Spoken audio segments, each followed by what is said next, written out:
Hello students, BSc part second chemistry second unit first में आज का टॉपिक है Woodward and Fisher's rule for diene absorption. Diene के अवशोषण के संदर्भ में वुडवर्ड और फिशर ने एक नियम दिया है और इस नियम में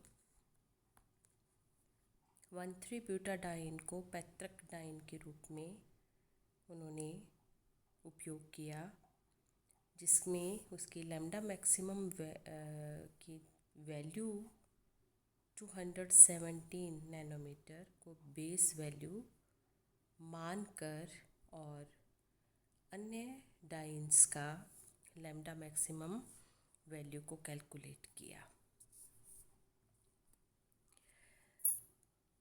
अब जब डाइन्स के एब्जॉर्प्शन की कैलकुलेशन की बात आती है कि कितने लैम्डा मैक्सिमम का जब हम कैलकुलेशन कर रहे होते हैं और 1,3-ब्यूटाडाइन को उन्होंने पैतृक डाइन के रूप में स्वीकार किया होता है, तो डाइन का उस कार्बन का कोई भी हाइड्रोजन परमाणु जब किसी एकल प्रतिस्थापी के द्वारा प्रतिस्थापित कर दिया जाता है तो वहाँ पर पैथोक्रोमिक शिफ्ट का प्रदर्शन होता है और इस पैथोक्रोमिक शिफ्ट के लिए 5 नैनोमीटर का वैल्यू उसमें जोड़ दी जाती है, जो पैथोक्रोमिक शिफ्ट यानी वर्णोत्कर्षी विस्थापन को दर्शाने के लिए 5 नैनोमीटर की वैल्यू उसमें जो मूल मान है, जो मूल लैम्डा मैक्सिमम है, उस वैल्यू में 5 नैनोमीटर की वैल्यू उसमें जोड़कर वैल्यू लैम्डा मैक्सिमम की कुल मान को कैलकुलेट किया जाता है। अब ये वुडवर्ड और फिशर के द्वारा दिया गया था और इसलिए इस नियम को उनके नाम से ही जाना जाता है। आपके सामने इस शीट पर एक एग्जाम्पल है 2,3-डाइमिथाइल 1,3-ब्यूटाडाइन और यहाँ आप देख रहे हैं कि इस डाइन में कार्बन परमाणु, जो दोनों कार्बन परमाणु हैं, उन पर एक एक मिथाइल ग्रुप उपस्थित है, यानी 2 एल्काइल प्रतिस्थापी समूह कुल हो गए हैं। अब क्योंकि ये 1,3-ब्यूटाडाइन है, अतः इसका मूल मान 217 नैनोमीटर है और 2 एल्काइल सब्स्टिट्यूएंट इसमें जुड़े हैं, तो कुल मान दोनों एल्काइल प्रतिस्थापियों का 10 नैनोमीटर हो जाता है। तो इस प्रकार से जब हम 2,3-डाइमिथाइल 1,3-ब्यूटाडाइन की लैम्डा मैक्सिमम वैल्यू को जब हम कैलकुलेट करते हैं तो 217 + 10 यानी 227 नैनोमीटर, जो कि इसकी ऑब्जर्व्ड वैल्यू है लैम्डा मैक्सिमम 226 के बहुत नज़दीक होती है। तो ये नियम किसी भी प्रकार की ब्यूटाडाइन जो डाइन होती हैं उनके लैम्डा मैक्सिमम को कैलकुलेट करने में बहुत ही उपयोगी है। अब जो डाइन्स होती हैं ये विभिन्न प्रकार की होती हैं।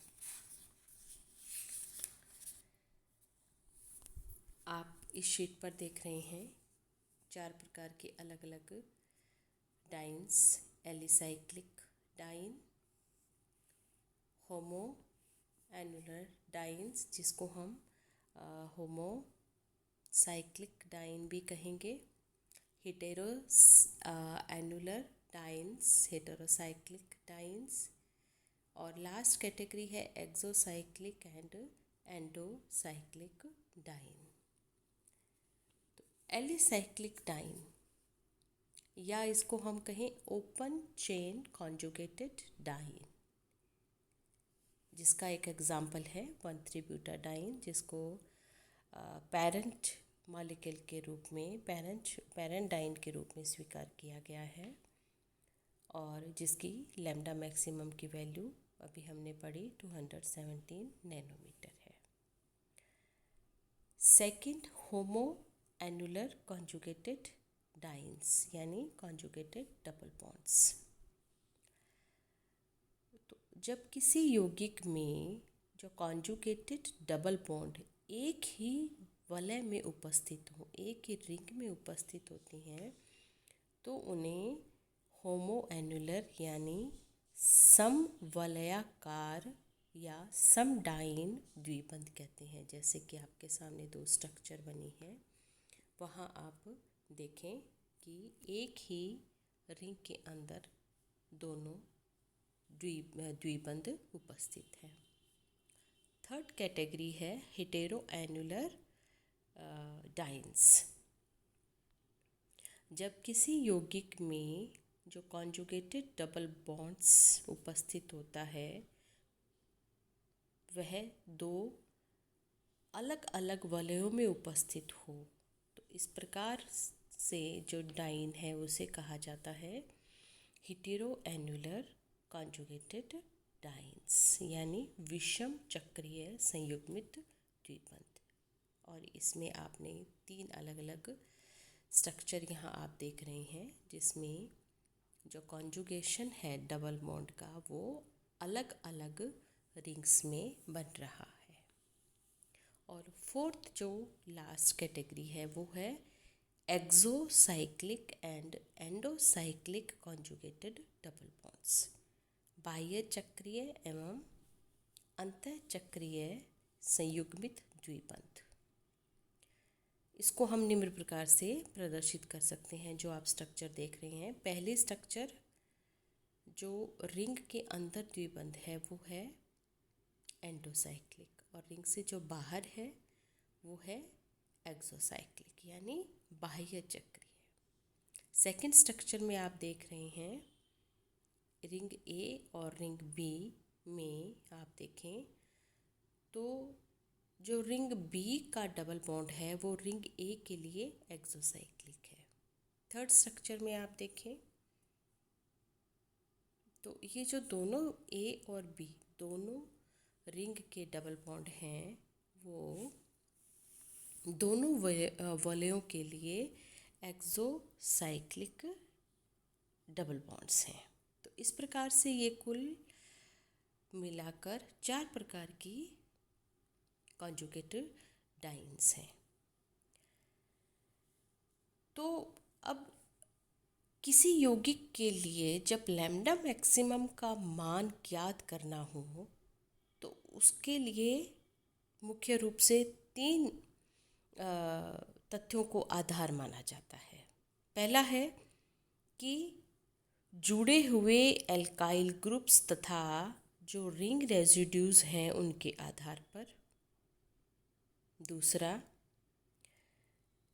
विभिन्न कॉन्जुगेटेड डबल बॉन्ड्स के आधार पर। तीसरा, विभिन्न पोलर ग्रुप्स जो उसमें जुड़े होते हैं, हैलोजन्स आदि जो जुड़े होते हैं उनके आधार पर। तो वुडवर्ड और फिशर ने लैम्डा मैक्सिमम की वैल्यू कैलकुलेट करने के लिए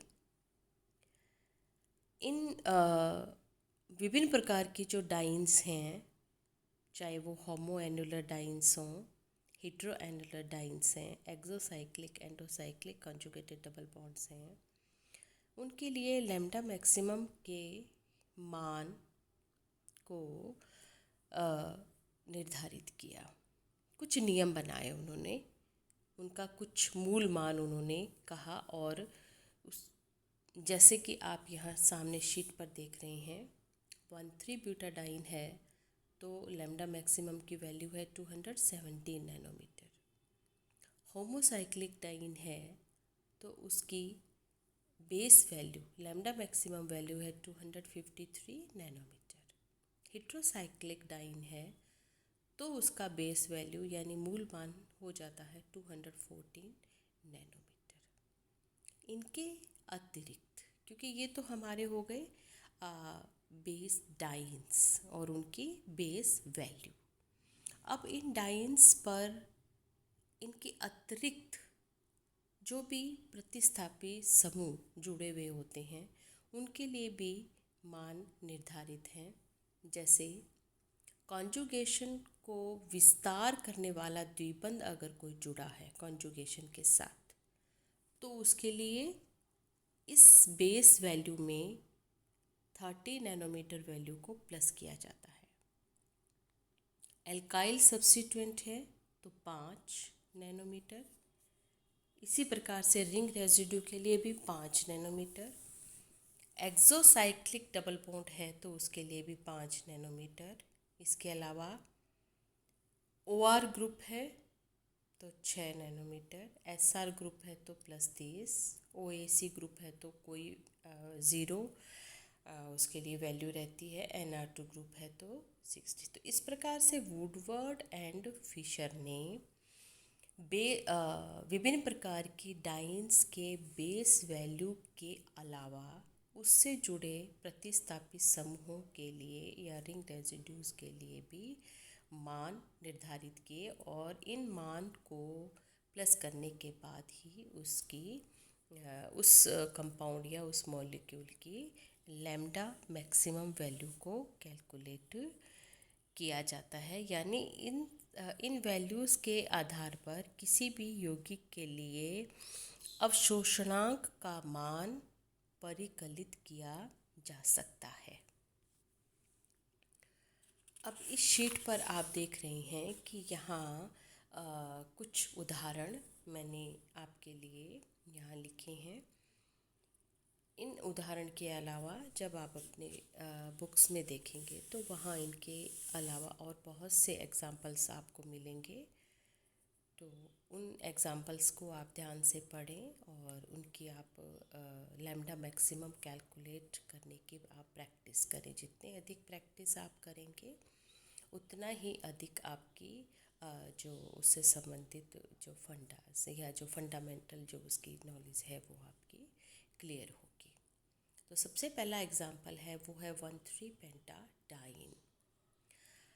अब क्योंकि ये एलिसाइक्लिक डाइन है तो इसमें इसका मूल मान रहता है 217 नैनोमीटर और एक एल्काइल प्रतिस्थापी समूह जुड़ा है तो +5 होके और तो लैम्डा मैक्सिमम की वैल्यू को हम कैलकुलेट करते हैं तो ये हो जाती है 222 नैनोमीटर, जो इसकी ऑब्जर्व्ड वैल्यू 223 नैनोमीटर के नज़दीक है। तो इस आधार पर इस नियम से हम जो ऑब्जर्व्ड वैल्यू है बिल्कुल उसी के नज़दीक या उसी वैल्यू को हम कैलकुलेट वुडवर्ड और फिशर नियम के आधार पर हम कर सकते हैं। उदाहरण दूसरे में आप देख रहे हैं क्योंकि ये हिटेरो ये जो है हेटेरोसाइक्लिक डाइन है, 2 रिंग्स हैं हेटेरोसाइक्लिक डाइन, तो इसका मूल मान हो जाता है 214 और 3 में इसमें वलय अवशेष हैं जो आप देख रहे हैं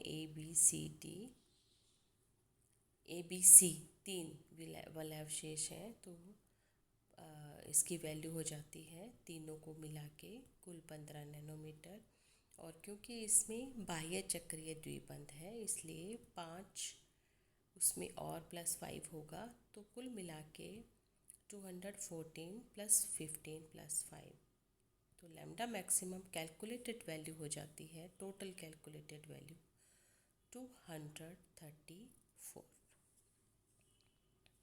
नेक्स्ट जो एग्ज़ाम्पल है उसमें आप देखें कि A, B और C 3 रिंग है जिसमें जो कॉन्जुगेटेड डबल बॉन्ड है वो रिंग B में उपस्थित है। दोनों डबल बॉन्ड एक ही रिंग में उपस्थित है यानी यह है होमोसाइक्लिक डाइन, होमोएनुलर डाइन।